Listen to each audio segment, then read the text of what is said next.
Hello students, very good morning, नमस्कार। This is Ritesh Singh. Welcome to my YouTube channel SS classes of chemistry. तो हमने last lecture में chemical kinetics start किया था, है ना। तो केमिकल काइनेटिक्स के बारे में हम लोगों ने क्या क्या पढ़ा था, इसका इंट्रोडक्शन पढ़ा था और ये पढ़ा था कि रेट ऑफ केमिकल रिएक्शंस क्या होता है।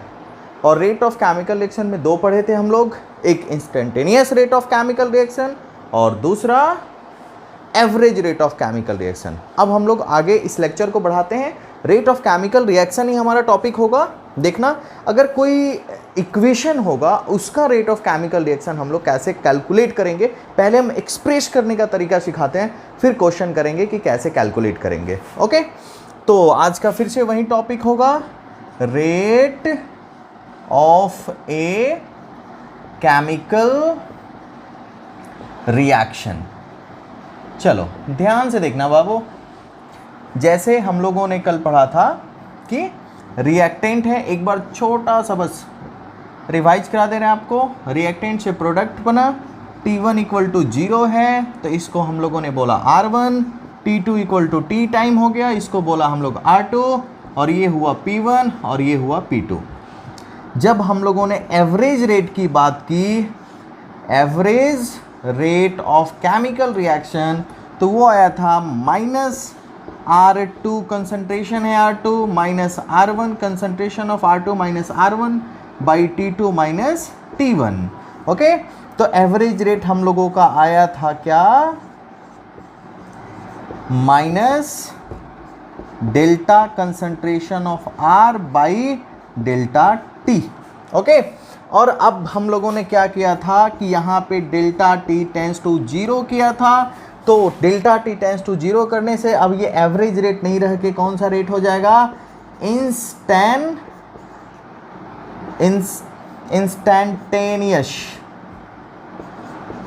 Instantaneous rate of chemical reaction. तो यहाँ पे हो जाएगा minus D concentration of R by dt।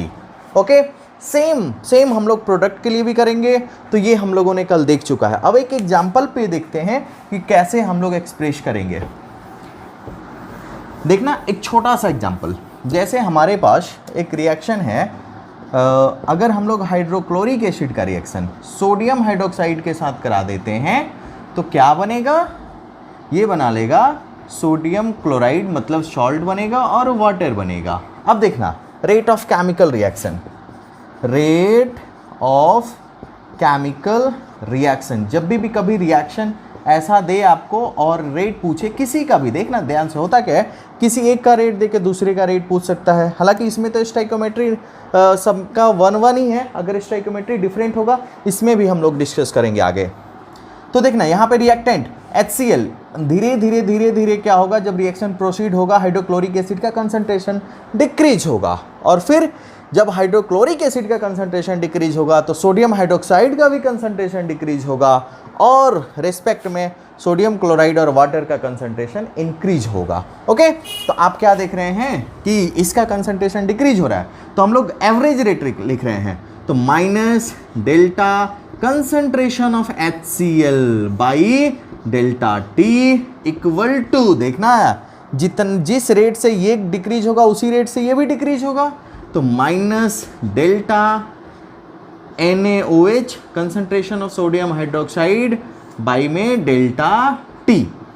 अब जिस रेट से ये दोनों डिक्रीज हो रहा है उसी रेट से ये भी इंक्रीज हो रहा है और उसी रेट से ये भी इंक्रीज हो रहा है। देखना, समझना ध्यान से। तो इसका मतलब क्या हुआ कि प्लस डेल्टा NaCl, प्रोडक्ट का तो कंसंट्रेशन इंक्रीज होता है ना, इसलिए पॉजिटिव साइन के साथ, by delta T equal to में हो जाएगा plus delta H2O by delta T।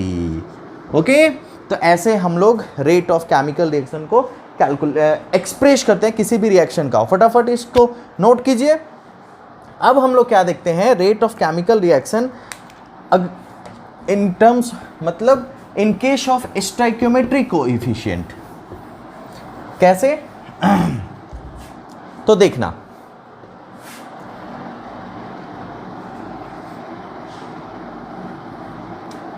in case of stoichiometric coefficient। अब समझना ध्यान से इस चीज़ को। अगर हमारे पास है 2r है ना, और बन गया 3p, क्या मतलब समझ रहे हैं आप? मतलब 2 मोल रिएक्टेंट का 3 मोल प्रोडक्ट बनाता है। 2 मोल रिएक्टेंट 3 मोल प्रोडक्ट का फॉर्मेशन करता है।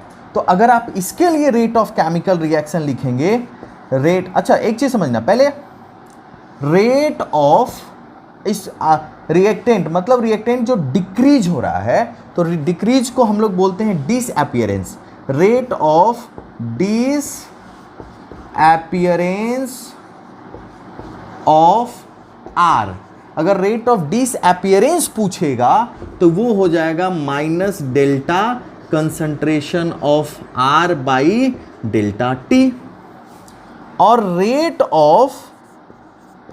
ऑफ अपीयरेंस पूछेगा, अगर रेट ऑफ अपीयरेंस मतलब प्रोडक्ट का पूछ रहा है, अपीयरेंस पूछ रहा है, ऑफ पी इक्वल टू हो जाएगा plus delta P by delta T.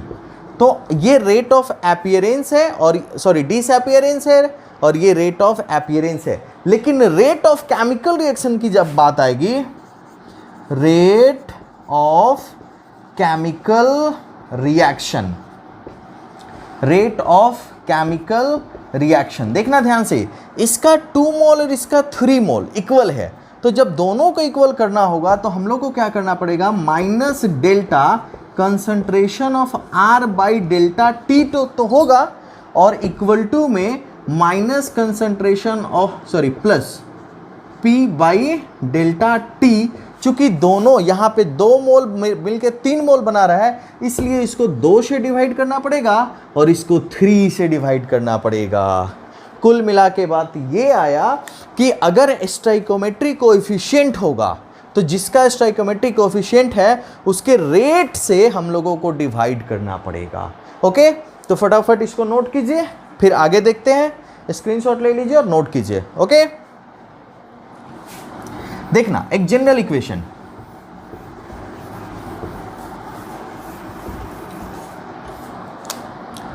M1A plus M2B मिल के बना दिया N1C प्लस N2D। अब इसके लिए हम लोगों को अब देखना, सब में स्टोइकोमेट्रिक कोएफिशिएंट है M1, M2, N1, N2। तो इसके लिए रेट ऑफ केमिकल रिएक्शन हम लोग क्या लिखने वाले हैं, रेट ऑफ केमिकल रिएक्शन, ध्यान से देखिएगा,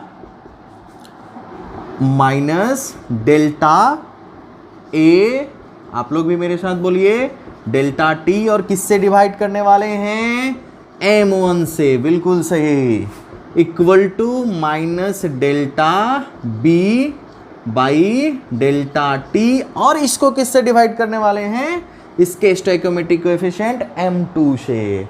ओके, फिर इक्वल टू में इसका plus delta concentration of C by delta T, और इसको डिवाइड करने वाले हैं हम लोग N1 से, और फिर D के लिए plus delta concentration of D by delta T, और इसको डिवाइड करने वाले हैं हम लोग N2 से। Graph for a rate of a chemical reaction.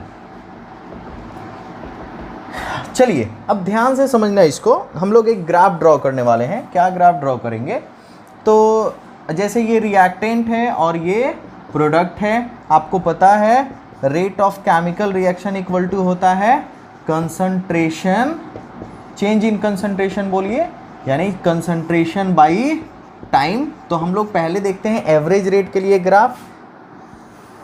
हम लोग ये एक्स एक्सिस पे लिए टाइम को इन मिनट, टाइम को हम लोगों ने लिया मिनट में, और इधर है इस एक्सिस पे हम लोगों ने लिया कंसंट्रेशन,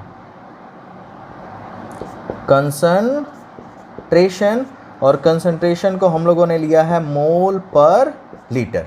सपोज दैट, अब देखना ध्यान से, टाइम ले लिया इन सेकेंड में, कंसंट्रेशन। अब चलिए कुछ कंसंट्रेशन हम लोग ले लेते हैं। 0 जैसे यहाँ है मोल पर लीटर में 0.01, 0.02, 0.03, यहाँ पे है 0.04, यहाँ पे है 0.05, 0.06। चलिए अब देखना ध्यान से, और यहाँ मिनट में 5 minute, 10 minute, 15 minute, 20 minute, 25 minute और यहाँ पे 30 मिनट।